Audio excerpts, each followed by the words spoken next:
I knew Derek was trouble the second he walked into that stand-up wearing sunglasses indoors and called our flagship AI integration sweet.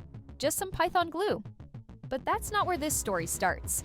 No, it starts in a cramped, windowless conference room lit by the flickering overhead bulb that maintenance kept promising to fix. 12 overcaffeinated engineers and I somehow made $180 million worth of product magic out of borrowed code, secondhand whiteboards, and half the budget we needed. If you've ever duct-taped architecture with Red Bull and hope, you know the vibe. We were the Skunk Works, Apex Nova's special ops team.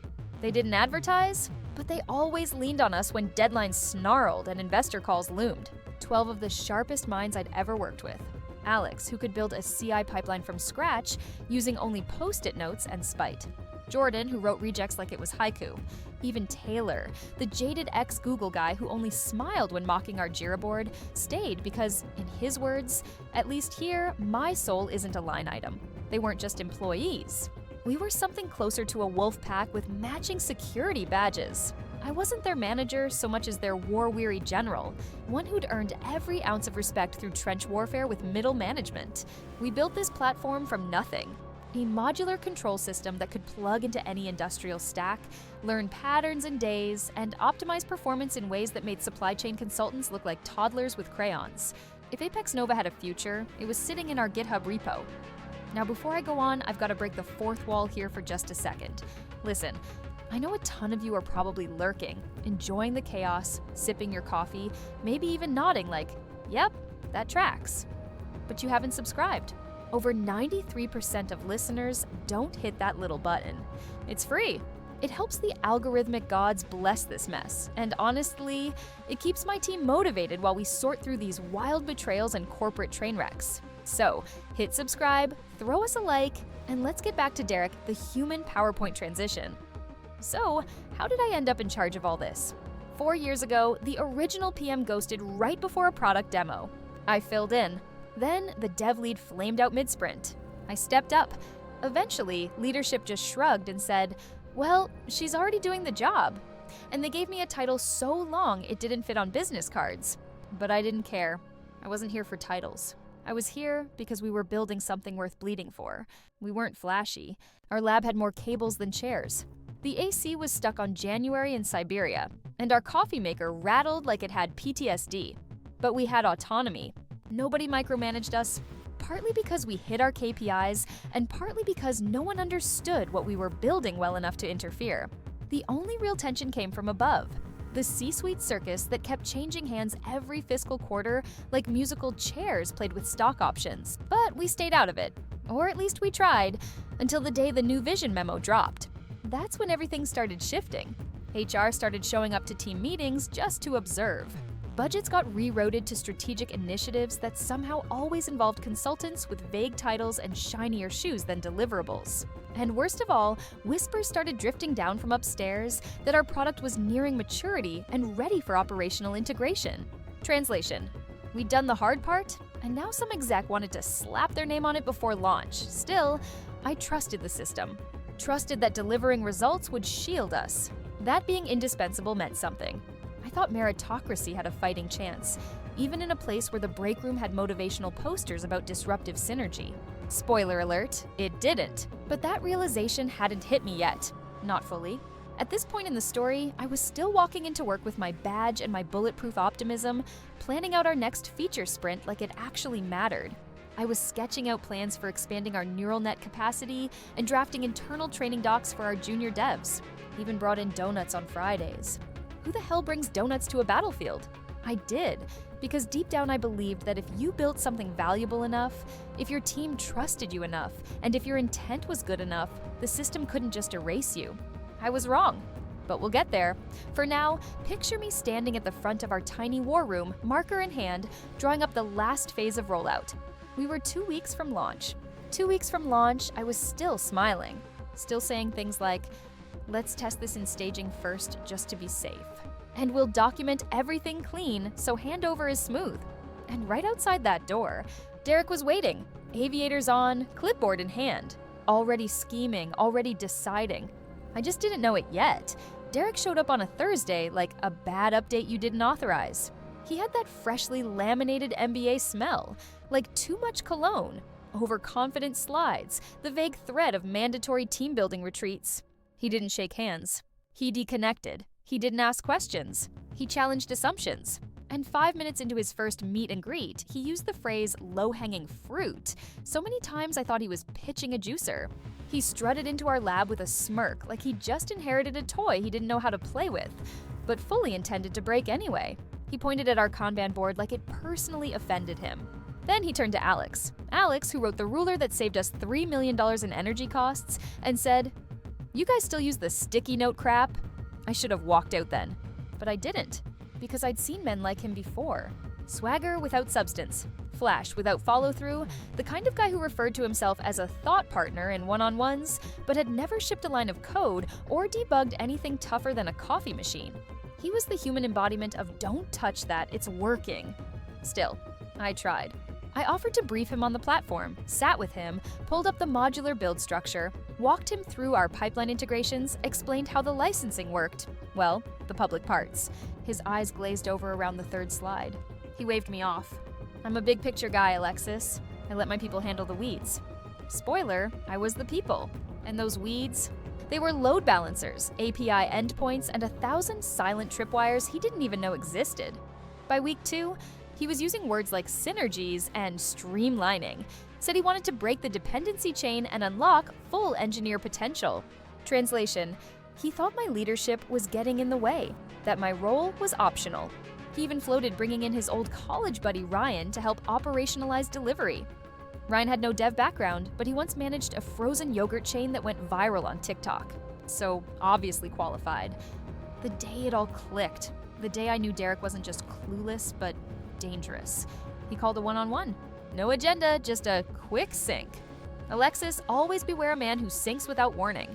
I walked in. The door closed behind me with that soft corporate click that always sounds more final than it should. Derek leaned back in his chair like he just remembered he had vertebrae. "Alexis," he said, stretching my name like a yoga instructor on Ambien. "You've done amazing work. Truly, everyone says so. But," and there it was, the corporate guillotine.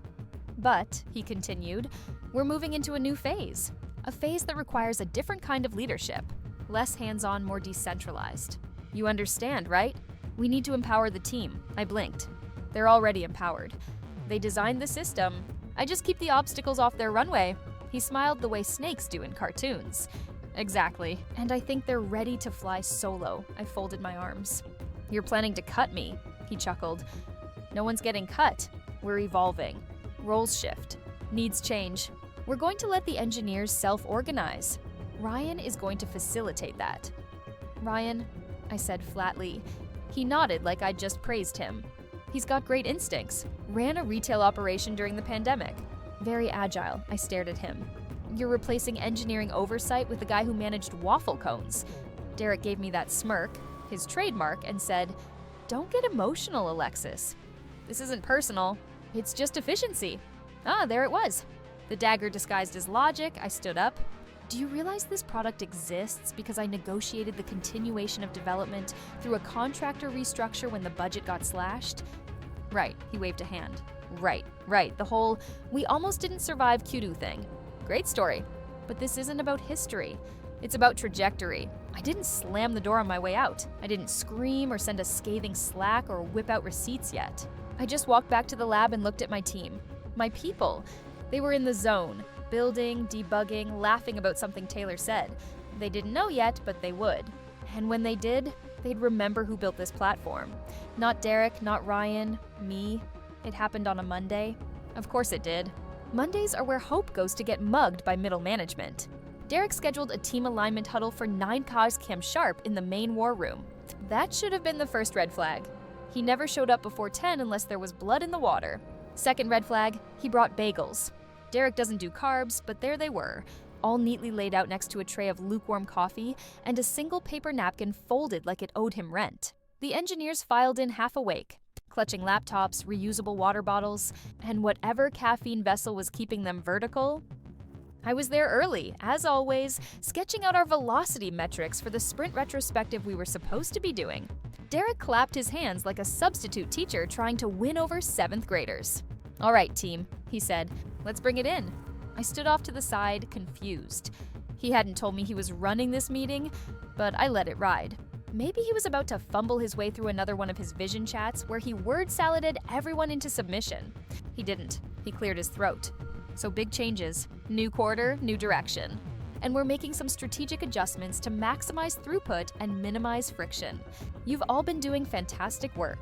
Seriously, couldn't be more impressed. But in order to optimize operations, we're pivoting. There was a pause. Jordan blinked. Alex stopped mid-sip. No one knew what the hell he was saying. Then he dropped the grenade. Effective immediately, Derek said, adjusting his cuffs like a game show host. Alexis will be stepping away from the project. The team stays. Alexis goes. Silence. Absolute physics-breaking silence. For a second, I thought I'd misheard him. I waited for the punchline, for someone to yell, "Gotcha!" or for Ryan to pop out of a filing cabinet with a Nerf gun. But no, just Derek grinning like he just solved climate change with a PowerPoint. I looked at him, looked around the room, and I saw a wave of shock ripple across 12 brilliant faces. My team, my people. He didn't even look at me as he spoke. That was the part that almost got me. Not the firing, not the public ambush, the dismissal, like I wasn't even there, like I was just a process to be deprecated. I didn't give him the satisfaction of asking questions. Didn't demand an explanation. Didn't even roll my eyes. I just closed my laptop, slid it into my bag, and stood up. No tears, no raised voice. Just a nod to the room and one step toward the door. That's when Alex stood up. "Wait," he said, loud and clear. Derek frowned. "Everything's fine, Alex. We're moving forward." But Alex didn't sit down. He grabbed his hoodie, unplugged his charger, and walked out behind me. Then Jordan stood. Then Casey, then Riley, Morgan, Taylor, Jamie, Quinn, and even quiet little Skylar from QA. One by one, like dominoes, they rose. No speeches, no drama, just movement, loyalty, and motion. Derek sputtered something about non-compliance and unauthorized walkouts, but his voice sounded far away, like static, like the ghost of authority. The last one to leave was Parker, the intern. He looked Derek dead in the eye and said, "Guess your optimization plan needs a patch." I held the door as they filed out, heart thudding in my chest, fingers ice cold despite the heat radiating from my neck. I didn't say a word until we hit the parking lot. And even then, all I said was, "You didn't have to do that." Alex replied, "Yeah, we did. You built this. He just inherited it." Morgan added, "Let him find out the hard way who holds the keys." Taylor? He just muttered, "Screw that guy," and lit a cigarette. They didn't know what I had planned. Not yet. They didn't know about the contractor restructure or the modular license, the clause Derek skipped because it was in small font and written in actual legalese. But they would, and so would Derek. 6 months before Derek ever stepped foot inside Apex Nova, I got an email at 2:13 a.m. from finance titled Urgent R&D Budget Realignment. That's corporate for, "We just saw a shiny new idea and are about to gut yours." I remember staring at it, laptop balanced on my knees, cold cup of tea forgotten next to me. The storm outside rattled my apartment windows. I clicked the PDF, read it twice, then once more just to make sure I wasn't hallucinating from sleep deprivation. Sure enough, a 42% cut to our dev budget effective the following quarter. Non-essential modular experiments were to be paused indefinitely, which would have been fine if our entire product wasn't modular. The message was clear, they didn't get it. They never had. I did what any over-caffeinated, over-betrayed engineering lead would do. I started texting Alex. "Alexis, they're freezing our R&D, retroactive to Q2? Alex, cool. So, should I cancel the server's spin-up or just burn the building down? Alexis, neither yet. Still got that Delaware LLC you never used. Alex, yeah. Why? Alexis, I think it's time we build a firewall. A legal one. And that's when the seed was planted. I spent the next 2 weeks not just coding, but documenting everything. Meeting notes, email threads, Git commits, design documents, contracts, Slack messages. I backed up every architectural decision into 2 separate encrypted repositories, one internal, one mine. Then I scheduled a meeting with legal. Now, Apex Nova's in-house counsel wasn't exactly a thrill ride, but they were competent and tired. Tired of scrambling after executives made promises they couldn't deliver on.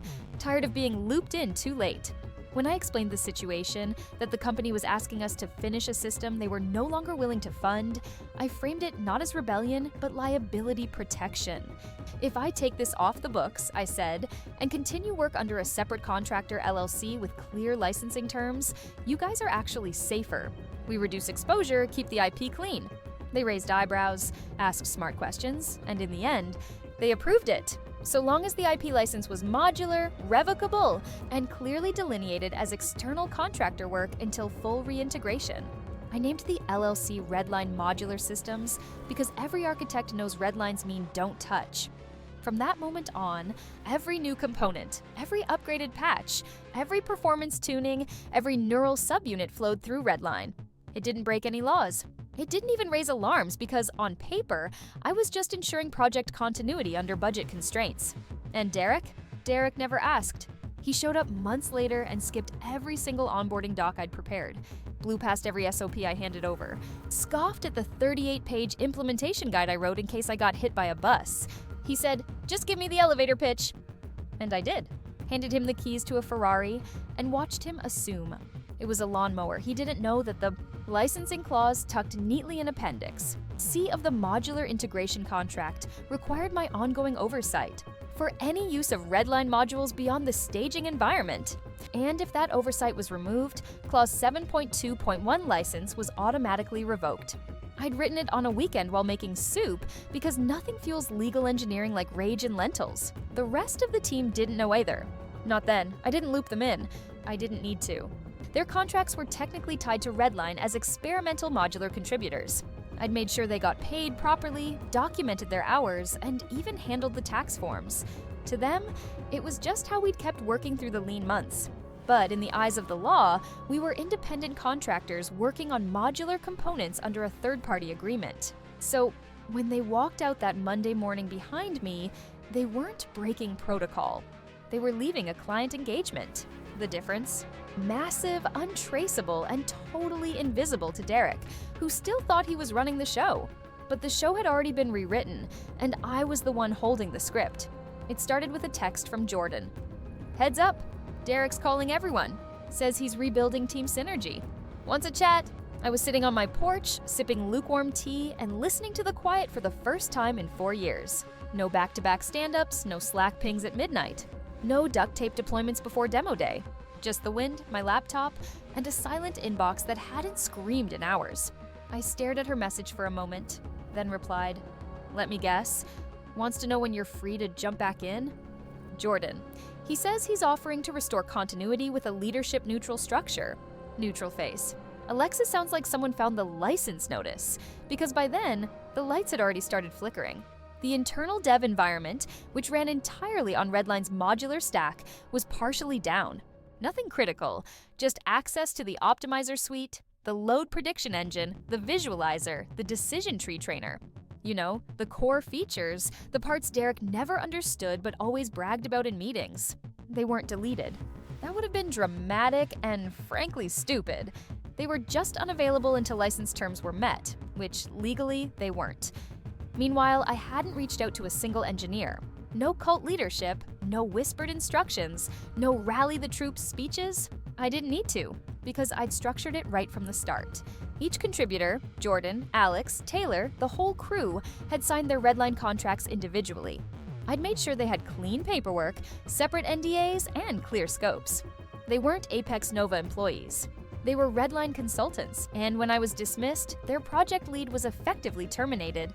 Clause 4.3 in their contracts. In the event of project disruption, all contractor obligations are paused pending renegotiation, which meant if Derek wanted them back, he'd have to do it through me. And I wasn't exactly answering his calls. I got updates through the grapevine. Alex. He offered me a key contributor bonus to come back. Told him, I'm focusing on other opportunities. Riley. He asked if I wanted to be part of something special again. I said, I never left something special. Parker. He called me kiddo. I hung up. We weren't being petty. They were being exact. These were professionals who'd built something real, something complex and elegant, and they weren't going to hand it over to a man who thought version control was a fashion term. Somewhere in the background, Derek must have figured it out. Maybe it was the disappearing modules. Maybe it was legal finally digging into the integration license.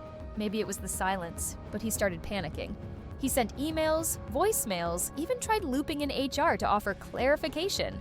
The tone shifted fast, from smug to polite to desperate, like someone slowly realizing the safety net wasn't netting anything. But the team held firm, because the truth is, we never built this system for them. We built it for ourselves, out of pride, out of spite, out of the sheer thrill of doing something right in a company that got everything wrong. Derek didn't understand that. He thought leadership was proximity to a title, that control was volume. That vision meant repeating the word scale until your teeth fell out. But we built something resilient, distributed, self-sustaining, and now it was in the dark, just out of reach. I didn't need to fight Derek in boardrooms or Slack threads or emergency Zooms. I'd already won. I won in the architecture, in the contracts, in the clause he didn't read because it was buried under miscellaneous legal terms on page 13. While he was flailing to reconstruct a team he'd never understood, I was sitting quietly at my kitchen table, reviewing a new round of contractor interest from a client who did understand modular control systems and who was willing to pay for the full license. All Derek had was a bag of frozen bagels and an empty war room. Me, I had everything else. And I hadn't even turned the lights back on yet. It started with a flicker. The internal testbed for Apex Nova's smart flow predictive engine went offline at 11:06 a.m. on a Wednesday. Just a heartbeat. The dashboard refreshed, and instead of output graphs and uptime logs, it showed a blank screen with one sentence in tiny, polite font. License authorization expired. Contact Redline Systems to renew access. Derek didn't notice at first. He was too busy pacing in front of the glass wall of Conference Room B, rehearsing for yet another investor check-in where he'd regurgitate keywords like machine intelligence and synergistic deployment without understanding a single variable underneath. But somewhere across the building, a product manager pinged it. Then a junior QA analyst opened a ticket. By 11:14, there were 5 separate emails with the subject line, "Urgent, staging broken." By 11:25, the director of operations, Brooke, walked into Derek's office holding a tablet like it was a live grenade. "Do you know anything about a license termination notice?" she asked flatly. Derek scoffed. "It's probably a firewall thing, or DevSec forgot to update the certs." Brooke raised an eyebrow. "It's affecting both staging and 2 client-facing demo environments." Now, that got his attention. Demo environments meant sales, and sales meant revenue, and revenue meant stock options. He launched into panic mode denial like a man swatting imaginary bees. "Let's not overreact," he said, already tapping away at his keyboard. "Probably just a hiccup." A hiccup, sure, like the Titanic had a hiccup. By noon, 3 different enterprise clients had reached out via their account managers, all asking the same question in slightly panicked tones. Why is our test integration offline? Where's the sandbox endpoint? Is there a breach? Derek called it, "Pass the buck to DevOps." DevOps couldn't access the control panel. They were getting the same polite message. By 1:30 p.m., Derek was in the war room with legal, finance, and Brooke from Ops, trying to convince everyone that this was temporary hand-wavy stability. He didn't look so confident now. His shirt was untucked in the back, collar wrinkled from sweat. He'd lost that smug lean in his chair. Now he was hunched, typing with the fury of a man trying to undo reality through brute force Slack messages. That's when Brooke said it again, slower this time. "I want to see the license structure." He hesitated. "We have full rights." "It's our system." "No," she replied. "It's Redline's system, and we were using it under a modular deployment agreement." "Correct?" He opened his mouth, closed it, because that was the moment he remembered, if he ever actually read it, that Alexis had filed the modular license with legal herself 6 months ago, and that she had been the designated license administrator, and that firing her had, per clause 7.2.1a, automatically revoked usage. Someone from legal finally spoke up. "We're checking the original documents. If access was tied to a revocable modular license under Redline, and if there's no current administrator assigned, it defaults to revoked." Brooke finished. Silence. Not the good kind, the kind that's made of impending shareholder lawsuits and canceled contracts. Someone on the call coughed. Someone else quietly disconnected. Derek started stammering. "Okay, but surely we can contact the team and their contractors." Brooke snapped, "They aren't obligated to do squat unless we renegotiate. You walked them out. You terminated the admin. Now, you've got demo environments failing, while 3 enterprise clients are pinging us about breach of SLA terms. Another silence. Then a slow, quiet intake of breath from Derek. Meanwhile, across town, I was folding laundry. Literally folding laundry. Blue sky outside, jazz on low, and my phone vibrating gently with each new message from my old team. Taylor. They are in full meltdown. Derek said the word escalate 6 times in one sentence. Someone finally read the contract. You legend. Alex. Director of Ops just followed me on LinkedIn. Should I be flattered or terrified? I didn't reply right away. I was sipping my coffee, staring at a blinking cursor on an email draft to a potential client who was not an Apex Nova type and who did understand modular AI licensing. They'd already asked for a proposal. Meanwhile, over at Apex Nova, Derek was sweating through his overpriced dress shirt, watching the lights go red on his low-hanging fruit roadmap. Not with a bang, not with a hack, but with the quiet, devastating finality of a checkbox he never ticked. The message came in at 3:42 p.m. Not from IT, not from DevOps, not even from legal. It came from Victor Hale, Apex Nova's most senior external partner, a man whose last documented emotion was back in 2009 when the Fed hiked interest rates mid-quarter. Subject line of his email, just 2 words. Explain, now. The body even shorter. Why is the test platform offline? That's when Derek's hands started shaking. The partner account was tied to Apex Nova's largest prospective contract, an 8-figure implementation that had taken 9 months of soft soaping, golf, steak dinners, and carefully curated jargon to get to pilot stage. Their test environment was supposed to be bulletproof, showroom ready. Executives from 3 continents were logging in to see it run scenarios in real time. And now it was blank, silent, redlined. Derek flew across the floor toward engineering ops like a man trying to catch a bus that left an hour ago. He didn't wait for permission, just barged into their space, yanked a chair, and typed like his life depended on it. And maybe it did. He navigated to the repo, clicked into the config files, scrolled past 3 ignored pull requests. One desperate comment from Taylor that said, "We need Alexis sign-off before release for 7.2.1a." And finally, there it was. A single line of code, not even commented out, just sitting there, blinking back at him like a smirking ghost. Must lick access revoked by Platform Administrator A. Halden, Redline Systems LLC.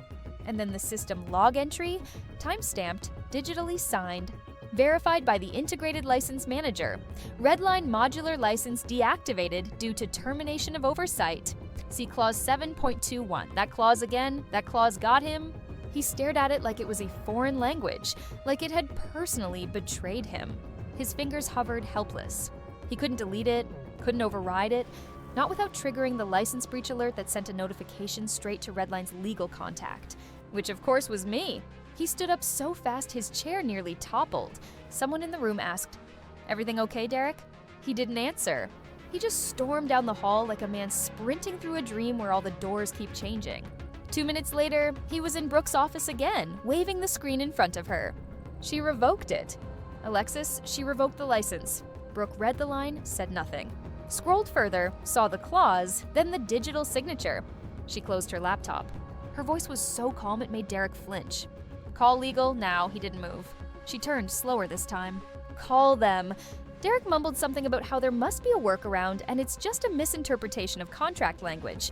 Brooke fixed him with a stare so cold it could freeze network traffic. "She owns the license. She was the administrator. You terminated her role." That's exactly what the clause was designed for. He opened his mouth, closed it. Finally, he pulled out his phone and dialed. Across the city, I got a notification from the Redline dashboard. "License access request initiated." "Apex Nova Inc." I didn't answer. Not yet. Instead, I forwarded the message to my lawyer and took another sip of tea. The last of the sugar had melted. It was just bitter now. Perfect. The call with legal lasted 92 minutes. The first 40 were spent with Derek insisting, loudly, frantically, and at one point with actual jazz hands, that the system was proprietary, that Apex Nova obviously owned everything, that Alexis's LLC was just a formality. Then the attorneys spoke. They didn't raise their voices. They didn't blink. They just read clause after clause, timeline after timeline. Redline Modular Systems LLC formed under Delaware statute. Licensing agreement approved by internal counsel, signed by both parties. Clause 7.2.1a. License access contingent upon continuous administrative oversight. Oversight defined explicitly as A. Halden acting agent of Redline Systems. And then the kill shot. Upon involuntary termination or removal of administrator by client, access to all active modules is suspended until reinstatement and formal license review. It was written in plain English. No ambiguity, no wiggle room. I just leaned back, arms crossed, watching Derek crumble one frantic rebuttal at a time. He kept throwing out buzzwords: platform integration continuity, corporate priority clauses, implied consent to operate. The lawyer stared back like priests watching a man try to outtalk God. At one point, he actually said, "Can't we just clone the modules and bypass her code?" Legal's lead counsel, a woman named Harper, closed her binder and said, "Try that and you won't just have a civil suit, you'll have a criminal one." And then she added, almost with pity, "You don't just have a licensing problem, Derek, you have a contractual landmine and you're standing on it." By Friday, the fallout had become a full-on data hemorrhage. 3 major clients had formally notified Apex Nova of material delivery failures and requested immediate compliance review meetings. The contract with Nexus Prime, the 19mm client Derek used as his personal TED Talk anecdote, was frozen. Their email was short. "Until the system functions as demonstrated, we are suspending all payments." Shareholder whispers began within hours. The board called an emergency session. 2 directors skipped a fundraiser to be there. One dialed in from Europe at 2 a.m., and what they wanted wasn't status reports. They wanted names. Who authorized the license removal? Ignored the original contractor structure? Who terminated the administrator without clause review? There was only one name that came up: Derek. I wasn't there to see it. I didn't need to be. My name was never mentioned out loud in those meetings. Only whispered, only referenced in footnotes and in the blinking red notifications from the license dashboard that kept reminding everyone, access revoked. Awaiting administrator reinstatement? The funniest part? I never touched a keyboard, never raised a stink on LinkedIn, never subtweeted, never wrote a Medium post titled "What Apex Nova Got Wrong." I didn't scream. I didn't threaten. I just waited. Because the thing about structures, legal, technical, emotional, is that if you build them right, they don't collapse when you walk away. They hold. And they choke the wrong hands when they grab too hard. My silence became louder than Derek's panic. Each unanswered call, each ignored email, each test environment that refused to boot. He built his little empire on my foundation and then pulled out the keystone. The lawyers couldn't fix it. The board couldn't fast-track a replacement because I wasn't a bottleneck. I was the lock, and Derek didn't have the keys. The invite came through on a Sunday night. Subject line: Conversation, Redline access pathways. No apology, no context, just a meeting link, a time, to note that the full board would be present. I stared at it for a second, then forwarded it to my attorney, Sierra, with a simple message: bring the clause binder. She replied with a thumbs up and a PDF titled "The Alexis Clause Final Draft." We arrived 12 minutes early, dressed like a court case and a merger had a baby. Derek was already in the conference room, slouched in a chair like he'd been there all night, eyes puffy, tie crooked. He didn't say a word when I entered, just blinked like he'd seen a ghost that might invoice him. The board was all there, half in person, half dialed in. Brooke sat at the far end, calm as a coma. Harper from legal nodded at me once. Everyone else just stared, waiting for the showdown. "Alexis," the chairman began, smoothing his cuffs like the words might wrinkle them. "We'd like to find a path forward that benefits all parties." Translation: "We're bleeding out and don't know how to tourniquet this without you." I opened my folder. Sierra clicked her pen. "My terms," I said. No preamble, no soft landing, just the truth. 1. Immediate reinstatement as license administrator, non-revocable for the duration of the current platform lifecycle. 2. Full administrative oversight of any system touching Redline modules. 3. Compensation package adjusted to reflect market disruption impact. Triple previous base salary, backdated to termination date. 4. Public correction of my departure to clarify contractor oversight status, not performance-based removal. 5. Derek is not in any meeting, room, thread, or policy affecting technical operations ever again. I closed the folder. Silence. Derek opened his mouth. The chairman raised one hand and said, "You're excused." Derek blinked. "Wait, what? You're done, Derek?" Security didn't escort him. No yelling, Just a slow, quiet walkout. He paused at the door, looked at me. Still, I didn't gloat. I turned back to the board. The redline system can be restored within 48 hours of license reactivation.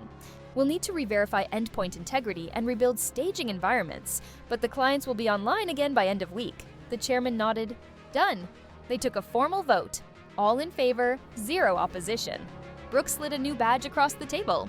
No photo, no HR orientation, no onboarding Slack, just a title, platform custodian. By design, not permission. Later that day, I logged into the old dev thread. The team was already there, quietly watching. I didn't say anything. Didn't need to. Jordan sent the first emoji. Then Taylor, then Parker, then the rest. One by one, 12 engineers, 1 lock. And this time, the key was exactly where it belonged. Funny thing about control, it only works if you read the fine print on who holds the keys. You're the real stars of the corporate jungle. Thanks for watching. Hit subscribe, or I'll flick the switch on your old cubicle memories.